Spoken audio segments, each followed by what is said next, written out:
Imagine handing off a completely messy, like chaotic multi-part task to an AI. Just a total nightmare project. Right, exactly. And instead of needing you to, hold its hand through every single tiny step or checking in every 5 minutes just to make sure he hasn't completely hallucinated some bizarre solution, Which it usually does. which it usually does. But instead, it just goes off. It plans the task. It checks its own work. It course corrects when it hits a wall, and it actually gets it done. Yeah, that's the holy grail we've been waiting for. It really is. Well, today we are looking at a massive leap in what the industry calls agentic backend intelligence. Yep. And then on the completely opposite end of the spectrum, we're unpacking a separate, absolute game changer for visual front-end prototyping that we actually put to the test ourselves. It is going to be a fascinating breakdown. The way we interact with computers is fundamentally shifting. I mean, it's happening right in front of us this week. This is AI Deep Dive, coming to you live from the turning point of history at Beskar. Welcome to AI Deep Dive with Beskar. This is episode News of the Week. I'm Adam, and alongside me to break it all down is Amy. Hey, everyone. So after a long series of highly focused single-topic deep dives recently, today we are pulling back for a landscape overview. Right. We are looking at two major, entirely distinct product drops that are actively changing the fabric of software development and design. We're going to map out exactly what's new, the mechanics of how they actually work, and, what it all means for you. Absolutely. And real quick, to you listening, if you are enjoying this broader landscape overview format, please hit that subscribe button. Yes, please do. It's how the team knows you're interested in this specific News of the Week content, and it helps us keep bringing you the absolute cutting edge. So hit subscribe. Let's jump straight in. We have to start with the massive announcement from the OpenAI blog, which is GPT 5.5. Yeah. The dawn of true agentic intelligence, at least, as they're positioning it. Now, before we get into the weeds, I need to make a critical disclaimer here. Good call. Yeah, we need to call out right off the bat that these GPT 5.5 capabilities and the benchmark analyses we're about to discuss are taken straight from the OpenAI blog. Right, their official posts. Exactly. Yeah. We have not tested this model ourselves yet, so we are purely unpacking their claims and their published data today. That's an important boundary to set. I mean, it's crucial to separate the marketing claims from hands-on verification. Which we will absolutely do. Oh, for sure. We'll do that in a future deep dive once we've had time to really push the model. But looking at what they're officially claiming, it's a structural paradigm shift. Okay, how so? Well, the core focus here isn't just about having a more articulate chatbot anymore. Right. The buzzword they are really hammering is agentic intelligence. Which, sounds incredibly slick, maybe a little bit like a sci-fi movie. You're it, yeah. But what does it actually mean in practice? Like, what is the mechanical difference for you and me using it? In practice, it basically means the model is built to understand messy, complex, long-horizon tasks. Okay. So in the past, if you wanted an AI to do something complicated, you had to break it down into tiny, sequential prompts. Right, you had to baby it. Exactly. You were the manager, and the AI was like an intern who needed constant supervision. If it hit an error, it stopped and asked you what to do. Oh, I hate that. We all do. But GPT 5.5 is claiming the ability to plan out a sequence of actions. It can operate software, it can use various tools, navigate through ambiguity when things go wrong, and crucially, verify its own work. Okay, so if I'm understanding this right, it's basically the difference between a line cook and an executive chef. Ooh, I like that. Right, because previous models were highly skilled line cooks. You give them an exact recipe, step by step. You say, chop the onions, sear the steak. Yeah, and they execute it perfectly. Right. But GPT 5.5 is claiming to be the executive chef. You just open the kitchen door, point at a fridge full of random ingredients and say, hey, make a 5-course meal for 50 people. And it just handles it. Exactly. It just, handles the whole kitchen. It figures out the menu, assigns the tasks, and checks the seasoning itself. I like the chef analogy for understanding the scale of the tasks, definitely. But it doesn't quite capture the back-end mechanics of it. Okay, refine it for me. Let's look at it like a factory. Think of traditional AI like a factory assembly line. It only moves in one direction. Right. If a part is broken early on, it doesn't know any better. It just keeps building a broken car. Because it's just predicting the next token. Exactly. But GPT 5.5 is acting more like an autonomous factory manager walking the floor. If it sees a misaligned door, it stops the belt, grabs a wrench, tests a fix, verifies the door closes properly, and then restarts the line. Wait, how is it actually verifying its own work, though? I mean, is it just guessing that it did a good job? Not at all. It's running what amounts to hidden recursive evaluation loops. Hidden loops, okay. Yeah. Before it ever shows you an output, it drafts an action, runs a shadow test, say, compiling a piece of code in a sandboxed environment, reads the error logs if it fails, scores its own output against your original goal, and iterates. Wow. Yeah, it's basically arguing with itself in the background until it gets it right. Okay, let me play devil's advocate here. Go for it. Because whenever we talk about these massive leaps in reasoning, right, these recursive loops and factory managers, Yeah. smarter usually means significantly slower wait times and way, way higher costs. That is the usual trade-off. Right. The compute required to have a model sit there, plan, verify, and loop through actions invisibly is enormous. So is this just going to be incredibly slow to use? Like, are we waiting 5 minutes and paying $10 for every response? You would think so. But according to the blog's data, OpenAI has somehow bypassed that bottleneck entirely. Really? Yeah. They claim GPT 5.5 actually matches the per-token latency of GPT 5.4 in real-world serving. Okay, let me stop you right there. For those of us who don't dream in API documentation, remind us what per token latency actually means in plain English. Fair point. Fair point. A token is roughly equivalent to a syllable or a piece of a word in AI speak. Okay. Latency is just the delay. So per token latency is simply how fast the AI spits out each syllable of its answer once it starts talking. Got it. They are claiming 5.5 spits out answers just as fast as the previous generation. Okay, but wait. If it's doing all this extra hidden thinking, how is it not taking longer overall? Because it takes a more direct route to the solution. The data shows it actually uses significantly fewer tokens to complete the same codex tasks. And Codex is, remind me. Codex is the foundational training environment specifically for coding and software development tasks. Right. So on these coding tasks, it's not rambling. It's working through problems with fewer retries and fewer wasted steps. It's just inherently more efficient. Oh, I see. And because of that efficiency, the cost dynamics are wild. On the Artificial Analysis Coding Index, they are claiming GPT 5.5 delivers state-of-the-art intelligence at half the cost of competitive frontier models. Half the cost. Half. Seriously, I mean, I'll believe that when the developer bills actually come in. Yeah, we'll have to see the receipts. But if true, that is going to send absolute shockwaves through the enterprise sector. But let's look at the proof. Let's break down these benchmarks because they throw around some very specific numbers for this agentic coding stuff in the blog. They do, yeah. Lots of numbers. Help us translate these. First up, what is Terminal Bench 2.0? So Terminal Bench 2.0 tests complex command line workflows. Okay.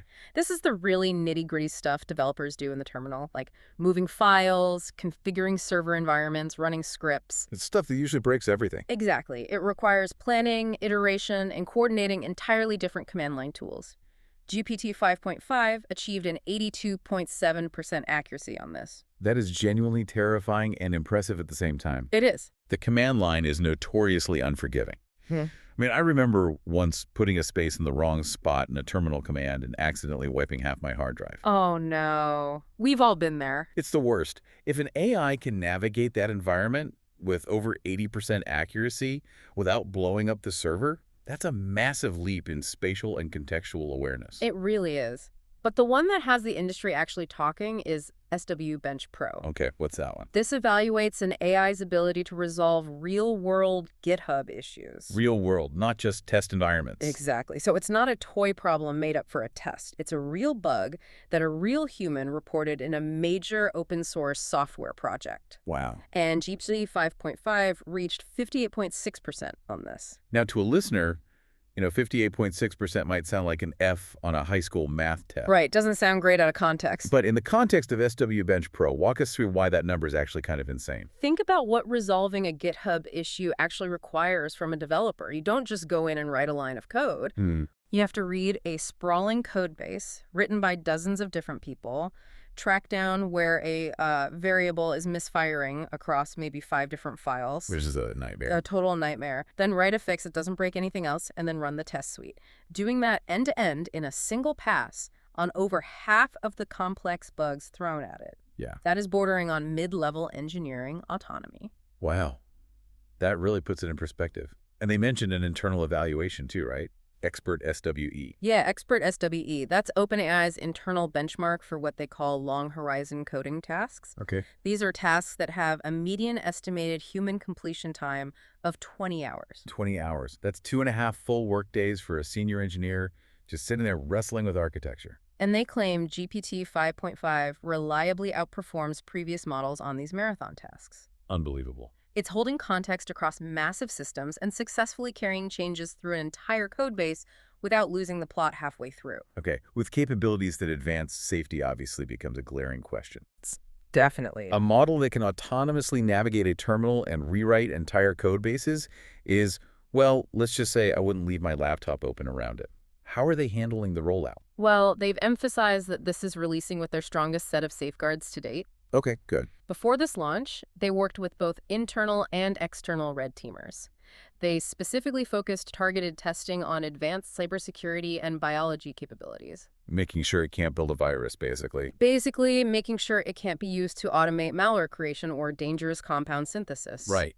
They also collected feedback from nearly 200 trusted early access partners on real-world use cases. And as for getting our hands on it, the blog says it's rolling out today for Plus, Pro, Business, and Enterprise users in ChatGPT. Yep, it's out there. But notably, developers wanting to build apps directly on top of the 5.5 API will have to wait just a little bit, as that requires, different back-end safeguards. The API is coming very soon. So, bringing this back to you, the listener, consider how much of your day is actually spent doing deep, meaningful work versus just managing the context between different apps. Oh, man.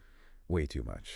Moving data from a spreadsheet to a terminal, searching for a bug, wrestling with your tools. GPT 5.5's entire goal is to handle that tedious tool-hopping friction for you. It's trying to be the ultimate invisible back-end logic engine. Exactly. But, product isn't just invisible code. Right. At the end of the day, a product is what you actually see and touch. It's the visual interface. Right. Which brings us beautifully to the visual side of the equation and the second major piece of news this week. Yes. We are shifting gears entirely here, moving from OpenAI to Anthropic Labs. We're talking about the brand new product, Claude Design. And unlike the GPT 5.5 news, we have actually spent serious hands-on time kicking the tires on this one. We really have. But first, what is the core concept here? So Anthropic Labs has launched Claude Design, which is powered by their most capable vision model, Claude Opus 4.7. This is a dedicated collaborative space specifically for designers, founders, product managers, and marketers to work with Claude on visual work. Prototypes, slide decks, one-pagers, landing pages, UI mock-ups. So to be clear, this is not just a chat window where you ask for a website layout and it spits out a messy block of HTML code that you have to figure out how to render. Far from it. It's a fundamental shift in the UI of the AI itself. I love that. They've built an entire visual ecosystem.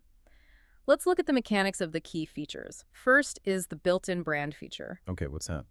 During onboarding, Claude actually reads your existing code base and design files to automatically build a design system for your team.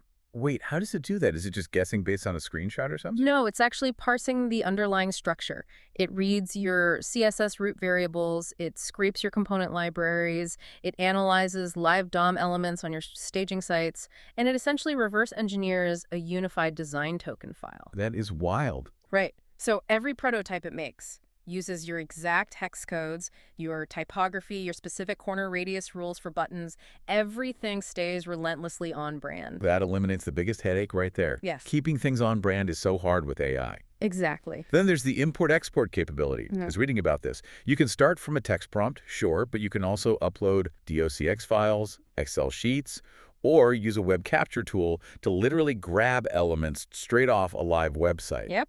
And it exports straight to Canva, PPTX, or standalone HTML. Honestly, the Canva integration alone makes it instantly usable for marketing teams who don't want to learn complex design tools. Okay, let me put my skeptic hat back on for a second. Uh-oh. I need to build some tension here, because historically, whenever I hear about an AI generating UI mockups, it is a fragile house of cards. It usually is. Right. You get what the AI gives you, and if you ask it to change one button from blue to green, the whole layout breaks, the text overflows off the screen, and you end up spending more time fixing the AI's mistakes than if you had just drawn it yourself in Figma. Oh, absolutely. Designer-to-developer handoffs are already painful enough without an AI hallucinating a margin. Exactly. That is the historical reality. You prompt, you pray, and you usually end up frustrated. But this brings us to our own internal editorial testing. Yes. Listeners, we have to drop the skepticism here because we tried Claude Design ourselves this week, and frankly, it shattered our expectations. The fine-grained controls completely change the dynamic. The days of prompting and praying are officially over. Let's walk through exactly what we did at Beskar. We decided to see if it could handle a real-world product sprint. A real stress test. Exactly. So we started generating designs, and we used this feature they call tweaks. And this wasn't just asking the chat window to change something and hoping it understood. No. Claude actually built custom controls, literal adjustment sliders, directly alongside the design it generated. It's so cool. It dynamically creates the UI for you to edit the UI. Yeah. So if it generated a dashboard, Claude would build a little slider right next to it for primary color, a drop-down for font family, and a knob for corner roundness. So intuitive. You didn't have to write a new text prompt to see what rounder buttons looked like. You just dragged the slider, and the entire design updated live flawlessly without breaking the grid. It felt like magic, honestly. And we didn't just have to stare at one option either. We were generating multiple variations of the design simultaneously. Right? We could look at 3 entirely different layout concepts side by side, evaluate them as a team, and just pick our favorite. It felt like directing a team of junior designers who were sketching at lightspeed. But the scale of what we achieved is the part that still blows my mind. Tell them about the mobile app test. Right. Okay, we decided to go all out and try to break the system. We sat down to redesign an entire conceptual mobile app. A massive undertaking. We were talking 6 distinct complex screens, 5 separate interactive modals, pop-ups, confirmation screens, error states, plus a complete multi-step secure login flow. We started in the morning, and we had the entire thing redesigned, pixel perfect, and fully interactive in the matter of a single day. One day. For a scope of work that typically takes a UI/UX designer and a product manager at least a week and a half of wireframing, stakeholder meetings, and endless revisions. But here is where it gets absolutely insane. The design part was fantastic, but the feature that made our jaws actually drop is called Handoff to Claude Code. Ah, yes. This is the bridge between the two worlds we've been talking about. Exactly. When our one-day mobile app design was ready, we clicked one button. Claude packaged the entire thing, the visual layout, the CSS variables, the interactive states, the specific intent behind the design into a single handoff bundle. Right. We passed that bundle to Claude Code, gave it a single instruction to build it, and it miraculously produced 95% of the front-end implementation perfectly. And we need to emphasize how rare that is. So rare. That translation loss between what a designer draws in Figma and what an engineer codes in CSS is where timelines go to die. Developers hate it. They really do. They hate trying to perfectly align divs to match a designer's arbitrary vision. But Claude Design isn't just making pretty pictures. It is generating visual blueprints that its own AI backend inherently understands how to construct. The code was clean. It matched the design exactly. The buttons hovered the right way. 95% perfect on the first try. It's just wild. So if you're listening to this, here's your practical takeaway. Imagine you are a product manager, or maybe you're a non-technical founder with a brilliant vision but absolutely no design background. Right. Ask yourself, how much faster could your company move if your rough, back-of-the-napkin sketches could become pixel-perfect, on-brand interactive prototypes, and then 95% finished front-end code before you even leave a strategy meeting? It democratizes the visual creation process entirely. You don't need to know how to use complex design software, and you barely need to know how to write the front-end code. You just need to know what a good product looks like and feels like. Okay, let's pull all of this together and recap. It has been a massive week. First, we looked at OpenAI's announcement of GPT 5.5, which is pushing the boundaries of autonomous, long-horizon back-end reasoning. It's the factory manager of code and data, capable of solving 20-hour complex engineering tasks on its own and verifying its own work. And then on the visual front end, we have Anthropic's Claude Design, which is completely revolutionizing how we iterate, collaborate on, and ultimately hand off visual assets to be coded. Right. It's turning a week and a half of design and front-end alignment into a single afternoon. It's just staggering when you zoom out and look at the landscape. It leaves us with a really provocative question to think about, actually. Oh, I like those. What is it? Think about these two announcements sitting side by side today. We have Claude Design, which can perfectly capture a visual blueprint and hand it off seamlessly to an AI coder. Yep. And on the other side, we have GPT 5.5, which is now an autonomous agent capable of building, debugging, and maintaining massive 20-hour backend code bases. Yeah. So what happens when these two concepts inevitably merge? Are we looking at a near future where an entire software company is just one human being, simply curating a conversation between an AI designer and an AI engineer? Wow. A one-person unicorn tech company. Yeah. That honestly doesn't feel like science fiction anymore. Feels like next year's roadmap. It really does. Well, that is all the time we have for today's deep dive. Thank you so much for tuning in. Don't forget to hit subscribe so we know you're loving these news updates, and we'll see you on the next deep dive.